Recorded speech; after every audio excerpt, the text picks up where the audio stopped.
Hello everyone, today is the 30th of July 2025 and the way people in this world listen to Dhamma, most of the time it does not enter the mind. This is because what is being spoken often comes from memory, not from the mind itself. It is not spoken for the listener to truly realize, but spoken to display knowledge, to show that one remembers and knows a lot. When we listen to this kind of Dhamma, we receive nothing from it at all. Try to observe from childhood until now. We have listened to a great deal of Dhamma, yet what happens is that we listen, we remember, and then we think that we know, we think that we understand. But in truth, the mind has never accepted that knowledge at all. Have we noticed that many teachers say that this body is not self, that all emotions are not self, that even this knowing is not self?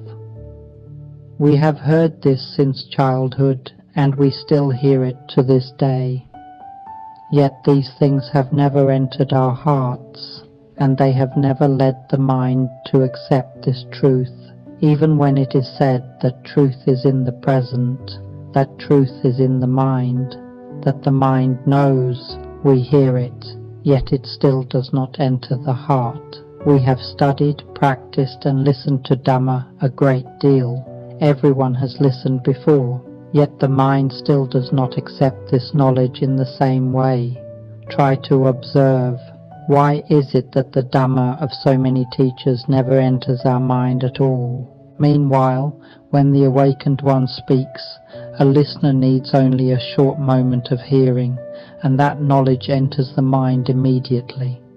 The mind of that person accepts the truth, clearly seeing that form and mental phenomena, the five aggregates, are not self in that very moment. It ends right there. We have listened to so much Dhamma already. We have tested it, practiced it, listened again and again, done everything. Yet it turns out that the Dhamma still does not enter our mind at all. This means that what we have been hearing is not the essence of Dhamma, and it is not something that comes from true clarity. It is Dhamma spoken from memory and belief. It is like a teacher who teaches according to a textbook, following the material exactly, speaking everything according to the written content, yet the students do not understand, and nothing enters their hearts, compared to another teacher who does not speak from the book, but speaks from experience, as if knowing the heart of the lesson, what truly matters in that lesson, so they summarize only the essence, explaining it briefly, concisely, and to the point. The students listen for only a short time and understand, and it enters their hearts. Have we noticed that those who are truly wise will condense the content into something short, concise and essential, and speak in a simple, easy to understand way, using examples that make it visible? When the listener hears it, they understand immediately, and that truth reaches the mind. Another teacher, however, speaks strictly according to the text, rigid and stiff. The students listen and feel confused, unable to understand. Have we noticed the difference in clarity when truth is expressed? One who has true clarity does not speak the way ordinary people do. Instead, they point out a vision, offer perspectives, give a guiding principle, and reveal the way of the mind. The nature of living beings is this: the mind depends on fabricated activities. When the mind depends on these fabrications, it sends its current outward to perceive things, to construct them, and then to cling to those very fabrications all the time, clinging to form, clinging to mental phenomena, constantly. This is the way of living beings. When an unwise mind depends on knowing, on thinking, on imagining, and on various emotional states, it continues to use thinking to fabricate further, and then takes hold of form, taking hold of the body, depending on the brain, depending on the body, and depending on communication through the body. Because of this, the nature of living beings is to believe in form, to believe in material things, to rely on seeing, to rely on thinking, and to rely on form and mental phenomena at all times. They become lost, attached to form and mental phenomena, and are carried along by the current of society, following one another endlessly, becoming excited by trends. When something arises, one person becomes excited, and the whole world follows. It becomes a social current. But truth is not about sending a current outward, and it is not about following trends. Truth is about pointing to an understanding of the nature of living beings and pointing to an understanding of the nature of the mind that creates these fabrications and then clings to them. We create these tools of fabrication and then we go on to depend on those very tools, forgetting that we are depending on them at all.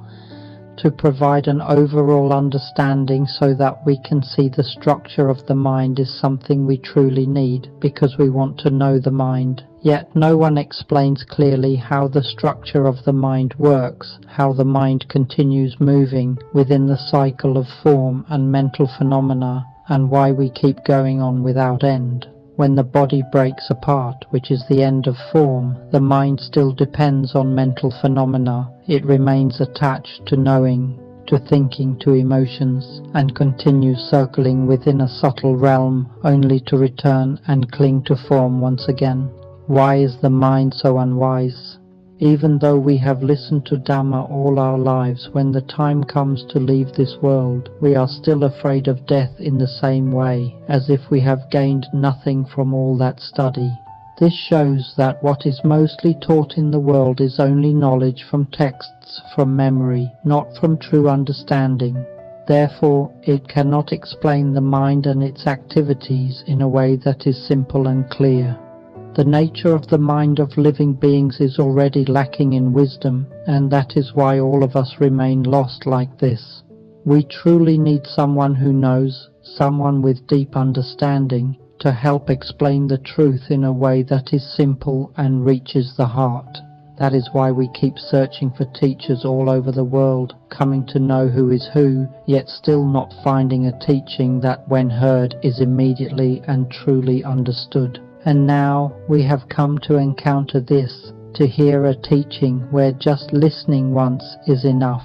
Some people listen to only a single recording and gain such understanding that tears begin to flow. Some listen for just 3 hours, 15 minutes, 1 day or 7 days, and feel as if something has opened instantly. This is because what they hear is something they have never heard before. Something they have never understood about the mind in this way. Only now do we begin to understand that the mind is the life element, formless, a clear and pure emptiness that cannot be grasped, right here in front of us, yet impossible to touch. Throughout our lives, no one has ever explained it like this. There have only been teachings that say truth is in the mind, or that the mind is what thinks, and that we must try to control the mind, like trying to restrain a wild horse, to keep the mind under our control. In all of that, there is always a self managing and controlling, but no one has ever truly explained the structure of the mind, that the mind is the originating element, the source that creates form and mental phenomena, that brings all things in the universe into being. In truth, we are this pure element, without form, yet we go and cling to the idea that we are human, even though the mind is not human, not form, and not mental phenomena. Form and mental phenomena are merely activities created by the mind. They are entirely external to it. That is why the wise teach us to turn back and know what is within, because to know the mind is not to know something outside. Yet in the present day, there is teaching that leads people to seek truth externally through walking, sitting, or going to various places, all of which are external. Even calmness is still something external, because what is truly within is the mind itself, the originating element. It is like the seed of a mango. The seed is the innermost part, the flesh is outside of it, and the skin is even further outward. In the same way, mental phenomena are external, form is external, but the mind is what is within. It is the core. That is why the wise teach us to go against the current, to turn back and know what is inside, so that we may truly know the mind and realize that we are this pure element, not form and not mental phenomena. A sound that arises is merely a mental activity, yet we cling to it as being ourselves, as if it is us speaking, us thinking, when in truth there is no self anywhere in this world at all. This kind of understanding is something we have never heard before. We have been born into this life and no one has ever told us that in truth we have never actually been born into this world. Why have we never heard words like this before? Why is there teaching in this way? It is so that we may see the truth, that we are not human, not form, not mental phenomena. In the past, even though we have heard that form and mental phenomena are not self, or that they are not ours, we may have listened for decades and still it never reached the heart. We only knew the meaning, but did not truly understand what it is, nor what to do with it. But when we hear that we have never been born into this world, doubt arises immediately. If we were never born, then who is this that we see? Who is this body? When we look at the arms and legs, they do not say that they are a left arm or a right arm. If they do not say so, then where is our self? Who says that this is a left arm or a right arm? Is it not thought that assigns value and meaning to it? Who can see that it is only this voice that tells us, this is the left arm, this is the right arm? If we can see this clearly, we will immediately understand that it is this very voice that assigns value to the body, defining it as this or that. Then try to consider, does everything in this world arise because of our thinking or not? Whoever sees this may come to a deep understanding, even to the point of tears. This is the beginning of true understanding. We therefore have to verify for ourselves whether what we hear is true or not, because true Dharma is not something to simply believe in, but something that can be proven. When we hear that we have never been born into this world, it may feel strange, but we must try to examine it. Is there anything in this world that is truly us?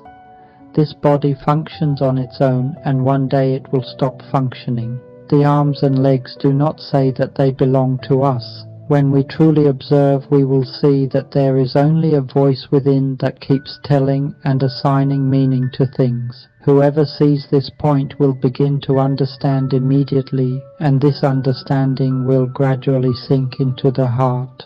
When we look more deeply, we will see that mental phenomena are what assign value to form. Then where do these mental phenomena come from? This must be further examined. Even though the teachings may already explain everything, if there is no true understanding, we still cannot reach the mind. Even though the mind is right here with us, we do not know it at all. If we observe carefully, we will see that what assigns value to form is this very voice or thought within that says, this is an arm, this is a body. This is something very easy to observe. When it is understood that the body is not the self, we must continue to examine. Where does this inner voice come from? Try to observe how the voice that speaks within the mind, or even the voice that is spoken outwardly, actually arises. It can be seen that these voices are merely an activity of the mind, just a movement or vibration of the mind itself, not the self at all. It is merely a movement of the mind, expressing itself in various forms, moving as sound, as emotion, as thoughts and feelings. All of this is mental formation, simply activities of the mind, what is called mental phenomena. In truth, it is only something that arises temporarily, with no owner. A sound appears and then disappears. It cannot be grasped. How could it possibly be us? Yet we think day and night as if that voice belongs to us. We think so much that it leads to stress, to sleeplessness, even to mental illness, even though that voice has no real substance at all. and yet we have never seen that we are thinking, even though thinking is happening all the time. We fail to notice it because we are busy trying to do other things, such as simply sitting with our eyes closed, and so we do not see the truth that thinking is operating continuously. If we observe carefully, we will see that these voices or thoughts are constantly revealing their nature of not being a self. There is no self there. It is not us, not ours. They arise and pass away on their own. Hearing is the same. Sound is heard on its own, without intention, without training. It is perceived continuously by itself. So where exactly is the self in that? What is it that claims to be us when everything is happening on its own? Emotions are the same. At times there is happiness, at times suffering, at times irritation or calmness. All of it arises on its own and passes away on its own. Thoughts think by themselves. Feelings proceed by themselves. Everything is simply an activity that arises and dissolves. Nothing is truly a self. When we look deeply, we will see that neither form nor mental phenomena is us at all. Form arises because mental phenomena assign meaning to it, and mental phenomena themselves arise from the mind. They are only activities that emerge from the mind and then fade away. Yet we still cling to both mental phenomena and form, even though in truth they are only activities. This leads us to misunderstand ourselves as being human, as being female, as being male, even though the mind in its true nature is none of these things at all. Try to compare it simply to the breath that leaves the body. If we cling to that breath as ours and try to grasp it, there will only be disturbance and discomfort. But if we see that the breath is merely a natural process that arises and passes, belonging to no one, then it ends naturally. Thought is the same, emotions are the same, all forms of perception are the same. They are simply things that arise according to nature and then disappear on their own. It is like throwing a stone into water. Ripples arise, but those ripples are not the water. They are only an activity of the water. The water should not misunderstand itself as being the ripples. In the same way, we are not those activities. We are that which is the source of those activities. When explained in this way, it helps us see clearly and understand more deeply that truth is not something far away. It is about the very structure of reality in life. In truth, we are the mind, the life element that has no form, clear and pure. Whether it is called nirvana, the element of truth, or any other name, these are only labels. This very element is what creates all activities, thoughts, perception, emotions, like creating tools to be used. But once they are created, we become lost and cling to those activities as being us. And beyond that, we even cling to this body as being us, as being human, as being a self. Even though in truth the mind cannot be any of these things at all. The mind is not human, not a being of any kind, not anything with form. It is simply a pure life element. And when this truth is seen, it is like awakening from a misunderstanding that has been carried throughout an entire lifetime. Some people have practiced for a long time, walking meditation, sitting meditation, chanting, contemplation. Yet why is there still suffering? And even after listening to Dhamma for so long, the clear and pure mind is still not seen. The answer is this. What matters is not how long one has practiced or listened, but whether there is true understanding. If one listens but does not understand, does not see according to truth, then no matter how long one has practiced, it still cannot be reached. What has been explained earlier already gives the answer. One must clearly see the structure of the mind, not merely follow forms and methods. When one listens and still does not understand, then further learning is needed, asking questions, reflecting more deeply, so that doubts can gradually unfold. Some people, when they listen, are able to understand quickly and gain clarity in a short time. Others may need more time. This does not mean that one is more capable or less capable than another. It simply means that readiness for understanding is different. Therefore, if one listens and still does not understand, one can continue to learn. There can be guidance, explanation and refinement to deepen understanding until clarity arises in the heart. The aim is not to accumulate knowledge, but to truly understand the reality of the mind. When there is understanding, doubts and attachments gradually loosen on their own, without needing to compare oneself with others or measure one's level. In truth, everyone shares the same foundation. We are all learning to understand the reality of the mind in the same way. We are equal. It may simply be that we understand a little more slowly than others. If there is still no understanding, then continue learning gently. Continue listening as if someone is patiently feeding one word at a time, gradually receiving, gradually understanding, and in time, understanding will arise on its own. Listening to this teaching again and again is like studying. Why do we need to read repeatedly? Why do we need to do exercises again and again? Because repetition leads to understanding and skill. Those with greater clarity may listen only once and understand immediately, but those who do not yet understand need to listen repeatedly, allowing it to gradually sink in, like memorizing multiplication tables. Listening once is not enough to remember. It must be repeated many times until it is firmly known. After that, it can arise naturally on its own, without relying on memory in the same way. The more we repeat something, the more skillful we become. It is like driving a car. At first, when we have never driven, we cannot do it, but with repeated practice it becomes smoother and eventually automatic, or like reading. At the beginning it is difficult, but when we read often, it becomes faster, until just a glance is enough to understand immediately. Listening to Dhamma is the same. We cannot understand it fully in a single hearing, so we need to listen from many angles, listen again and again, until understanding gradually deepens. What we once thought we understood, when heard again, reveals more detail. The more we listen, the more we understand, the clearer it becomes. Even if it is the same content, listening again may allow it to reach the heart more deeply, even to the point of a deep sense of resonance.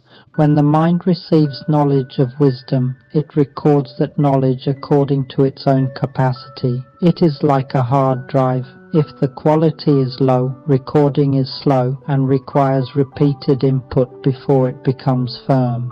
But if the quality is high and fast, even a small amount of input can be recorded completely at once. The mind is the same. Some minds hear only a little and understand immediately, reaching it quickly. Other minds require repeated listening, reinforcement again and again, for understanding to gradually settle in. This is not because anyone has more or less worth, but because the capacity of the mind is different. Therefore, when there is still no understanding, repetition is necessary, listening again and again, so that wisdom can gradually accumulate and become clear until the point where understanding arises on its own. If you're interested in these teachings on awakening, mind observation, and transcending suffering through wisdom, we'd love to hear your thoughts. Share your insights in the comments, provide productive feedback, and if you find this content valuable, don't forget to like, share, and subscribe to the channel. Sadhu, sadhu, sadhu.